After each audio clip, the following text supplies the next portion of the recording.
శశిరేఖ మీద ఎందుకు వచ్చినట్లు? ఏదో సరదాగా ఆట పట్టిద్దామని అలా మాట్లాడాను. శశిరేఖ, మృణాలిని నమ్మడానికి వీల్లేదు. ఎందుకు భయం? నువ్వేమన్నా తప్పు చేశావా? నన్నేమైనా మోసం చేస్తున్నావా?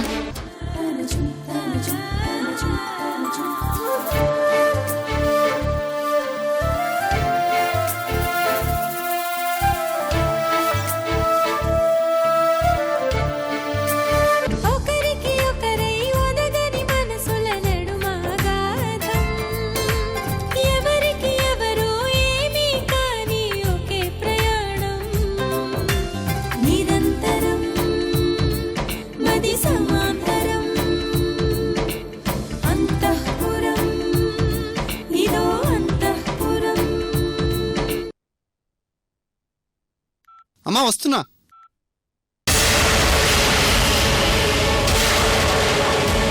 రా.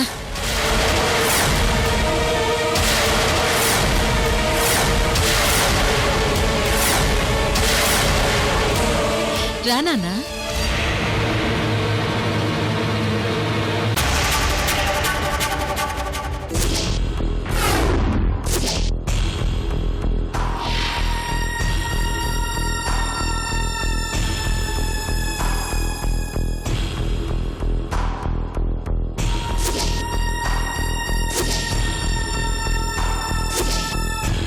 చెప్పమ్మా. సందీప్, శశిరేఖను చూస్తుంటే నీకేమనిపిస్తోంది?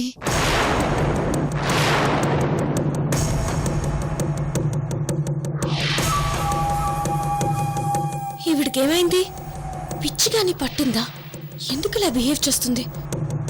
ఒక్క నిమిషం ఛాన్స్ ఇస్తే చంపేయాలనిపిస్తోంది, గొంతు నులిమేయాలనిపిస్తోంది.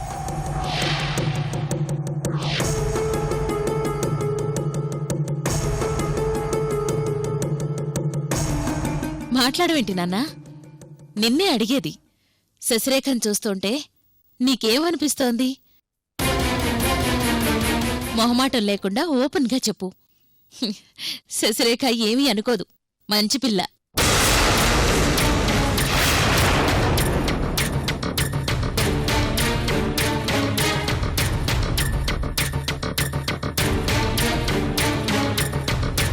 ఓ, సిగ్గుపడుతున్నావా?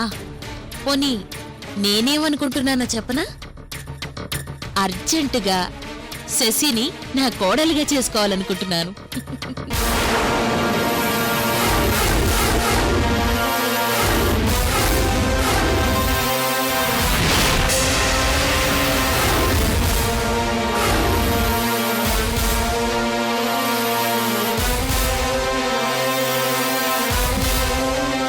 ఈ క్షణంలోనే నీతో శశిరేఖ మెళ్ళో తాళి కట్టించాలనుంది.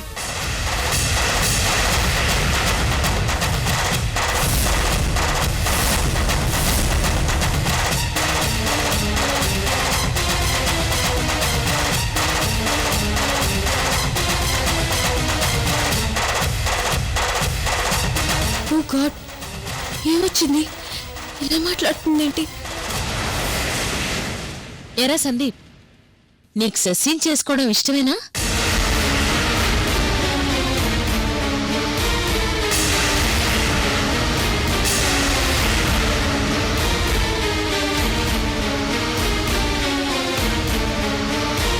చెప్పు.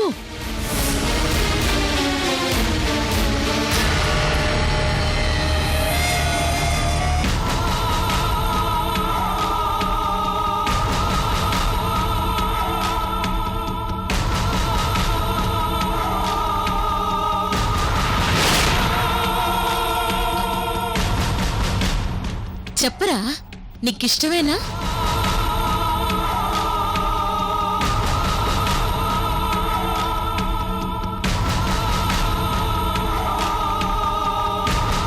చెప్పు నాన్నా. నువ్వు అంటే 4 రోజుల్లో మంచి ముహూర్తం ఉంది. పంతులు గారిని పిలిచి ఖాయం చేసేద్దాం. నీ మాట నేను ఎప్పుడైనా కాదన్నానమ్మా. నీకిష్టమైతే నాకు ఇష్టమే. ఇప్పుడు పెళ్లి గొడవ ఎందుకు? అంత అర్జెంట్ ఏమొచ్చింది? అదేంటి శశి అలా అంటావ్?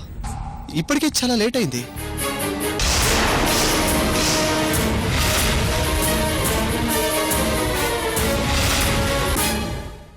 ఆడపిల్ల కదా అలాగే అంటుంది. మగాళ్లాగా అంత ఈజీగా బయటపడుతుందా ఏంటి?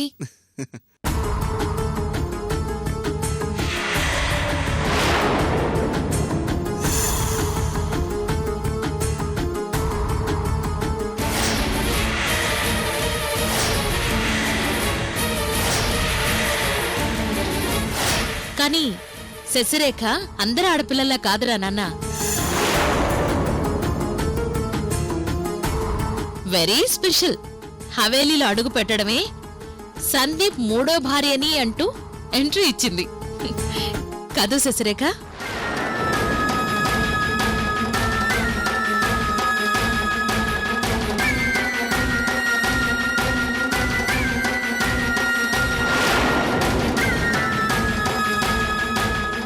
అందుకే పెళ్లి గురించి శశిరేఖ ఒపీనియన్ అడగలేదు.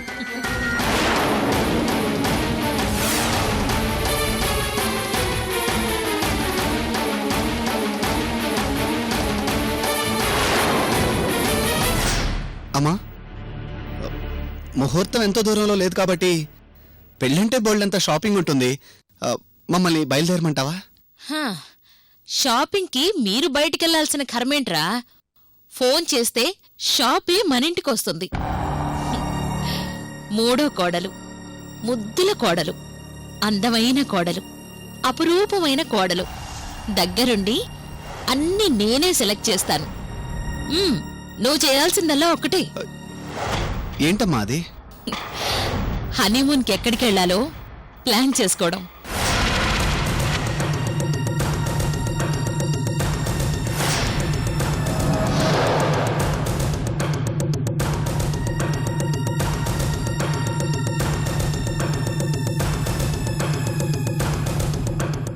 ఏంట్రా అంత సిగ్గుపడుతున్నావు?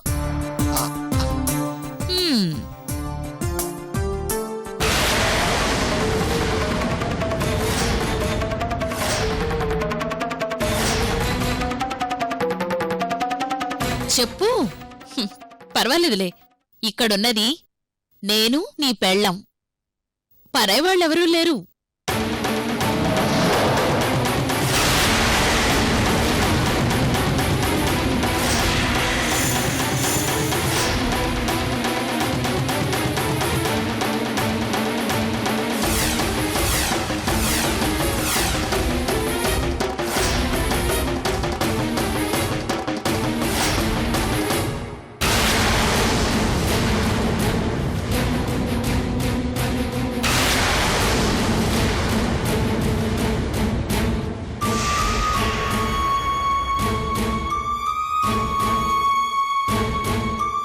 ఏం లేదమ్మా, హనీమూన్ అని చెప్పగానే కొంచెం సిగ్గేసింది.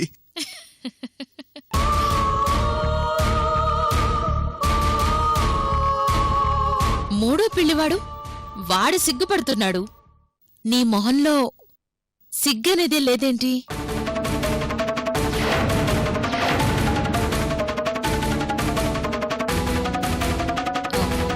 భయం కనిపిస్తుందేంటి? అమ్మా, నాకంటే ఎక్స్పీరియన్స్ ఉంది, తనకి లేదు కదా, అందుకే భయపడుతోంది. ఓ అవును కదా. అయితే ఓ పని చెయ్యి, శశిని అలా పక్కకి తీసుకెళ్ళి అన్ని విషయాలు డీటెయిల్డ్గా మాట్లాడి భయం పోయేలా చెయ్యి. సరేనా?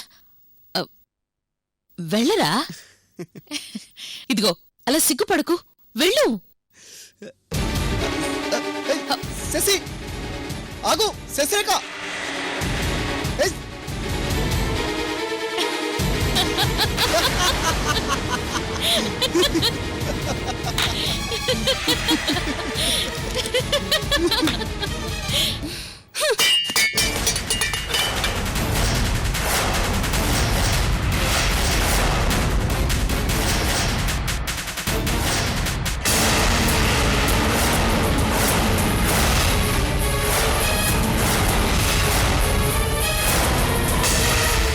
హాయ్ రూపా. రూపా, వెళ్ళని అమ్మా, వదిలే. వదిలేయమంటావేంట్రా? అంతా చూసేసింది, వినేసింది. ఏమనుకుంటుందో ఏమో. అసలే తను ఒట్టి మనిషి కూడా కాదు. ఇలాంటి టైంలో ప్రశాంతంగా ఉండాలి. రే, వెంటనే వెళ్ళి రూపకి సర్ది చెప్పు. ఇప్పుడా? ఇప్పుడే. లేకపోతే రూప వెళ్ళి చూసిందంతా వెళ్ళి ప్రియాంకకి చెప్తుంది. ఒకళ్ళకి ఇద్దరవుతారా? సర్ది చెప్పు. వెళ్ళు. వెళ్ళి తనకి సర్ది చెప్పు. వెళ్ళరా, వెళ్ళు.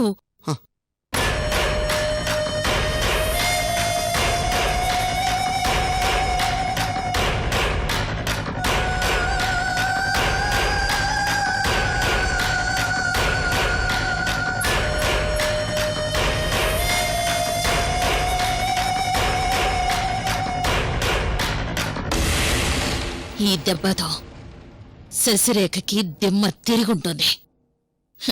నేనేంటో అర్థం కాక జుట్టు పీక్కుంటూ ఉంటుంది. నాకు కావాల్సింది అదే.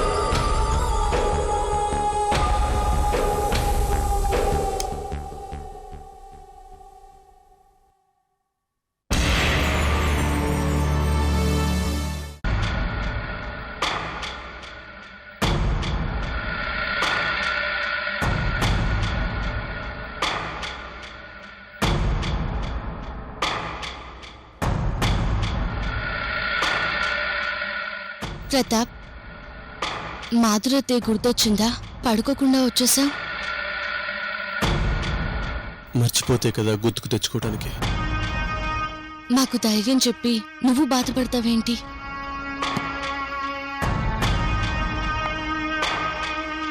అమ్మ చాలా మంచిది సంధ్య. అమ్మాయికిరాలు, సౌమ్యురాలు. అమ్మంటే ఇలా ఉండాలి అని అనిపించేది. అలాంటమ్మని ఎలా మర్చిపోమంటావు సంధ్య? మర్చిపోలేను. మర్చిపోవాలి అని అనుకోవటం లేదు కూడా.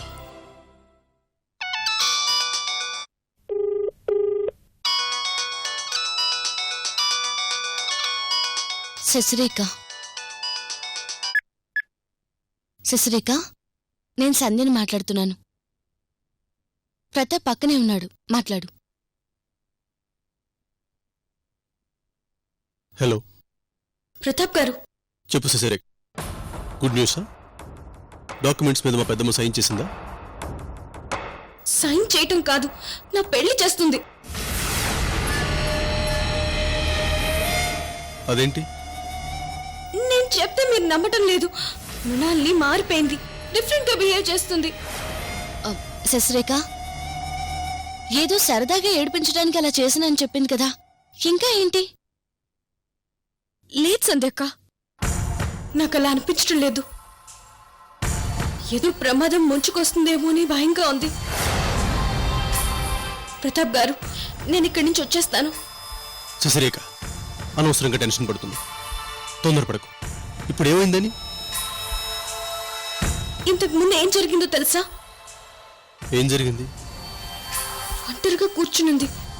పలకరిద్దామని వెళ్ళాను.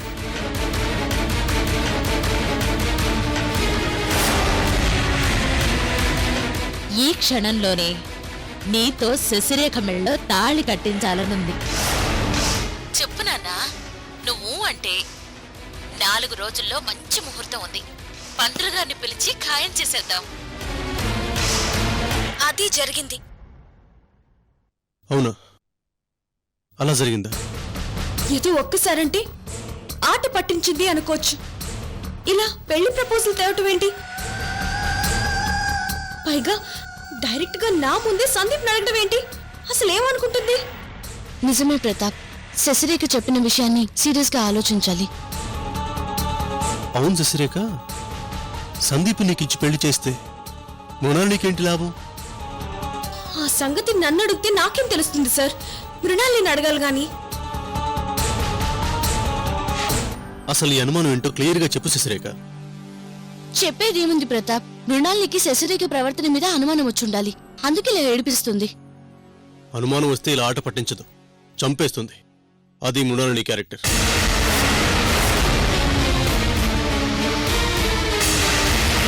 కావచ్చు, ఒప్పుకుంటాను. కానీ నాతో ఎందుకు ఇలా ఆడుకుంటుంది?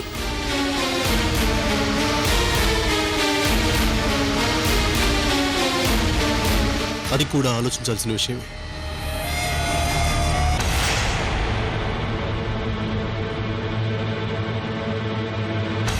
మృణాలిని హవేలీలో టోటల్గా నీ మీద డిపెండ్ అయి ఉంటుంది.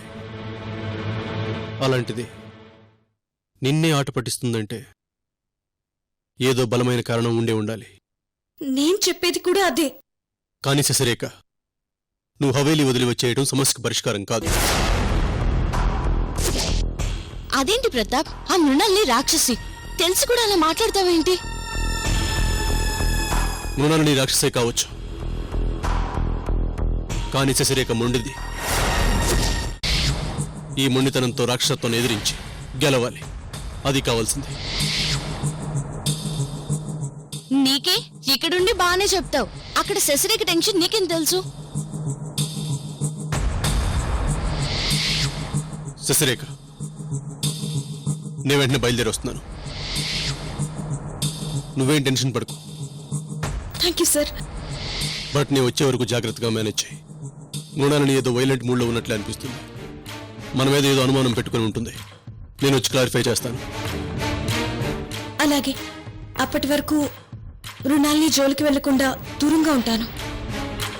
అలా ఉంటే మృణాలినికి ఇంకా అనుమానం పెరుగుతుంది. మరేం చేయను? ఏమీ తెలియనట్టు నార్మల్గా ఉంటూనే ఆస్తి ట్రాన్స్ఫర్ డాక్యుమెంట్స్ మీద సైన్ చేయించడానికి ట్రై చేయి. మన అదృష్టం బాగుంటే సక్సీడ్ అవ్వచ్చు. సరేనా? సరే, జాగ్రత్త శశిరేఖ. అలాగే సంధ్యక్క. ఉంటాను శశిరేఖ.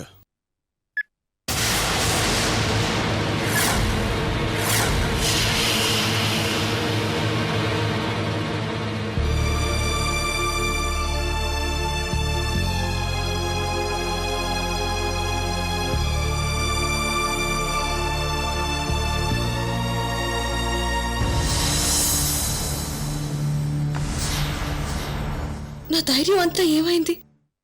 ఎందుకు ఇలా భయపడుతున్నాను?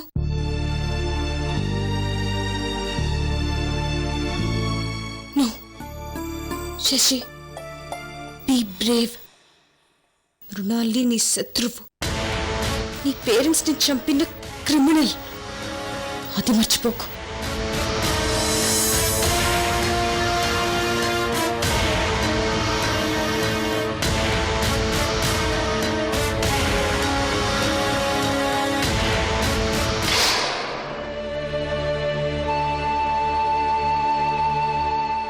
ప్రతాప్, ఇంత అర్జెంటుగా వెళ్ళడం అవసరమా? రేపు మార్నింగ్ వెళ్ళొచ్చు కదా. లేదు సంధ్య, ఎందుకు అంత టైం లేదేమో అనిపిస్తుంది. మృణాలిని ప్రవర్తన అనుమానాస్పదంగా ఉంది. నేను వెంటనే వెళ్ళకపోతే శశిరేఖ ప్రమాదంలో పడుతుంది. ప్రతాప్, నేను కూడా వస్తాను. వద్దు సంధ్య, ఇద్దరం వెళ్తే అమ్మకు అనుమానం వస్తుంది. నువ్వు ఇక్కడే ఉండి అమ్మను మేనేజ్ చేయి.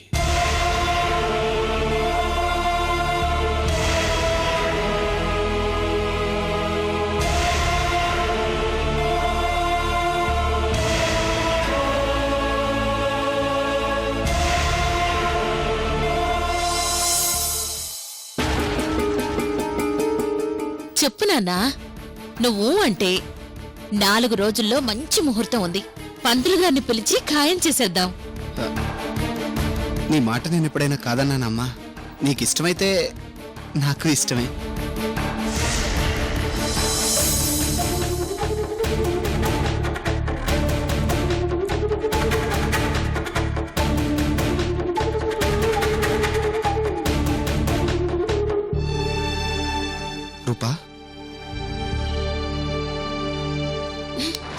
హే రూపా, హే రూపా, రూపా ఆగు, రూపా ప్లీజ్ ఆగు,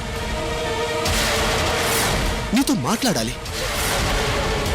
రూపా నా మాట విను, ఆగు రూపా, నేను చెప్పేది విను ప్లీజ్. Don't touch me. నన్ను ముట్టుకోకు. అరవకు రూపా ప్లీజ్, కూల్గా నేను చెప్పేది విను. అవసరం లేదు. నేనేం వినాల్సిన అవసరం లేదు. వినాల్సిందంతా ఆల్రెడీ వినేశాను. నువ్వు విన్నదంతా నిజం కాదు. ఛా, ఇంకో మాట చెప్పు. రూపా ప్లీజ్, అదంతా నిజం కాదు, నాటకం.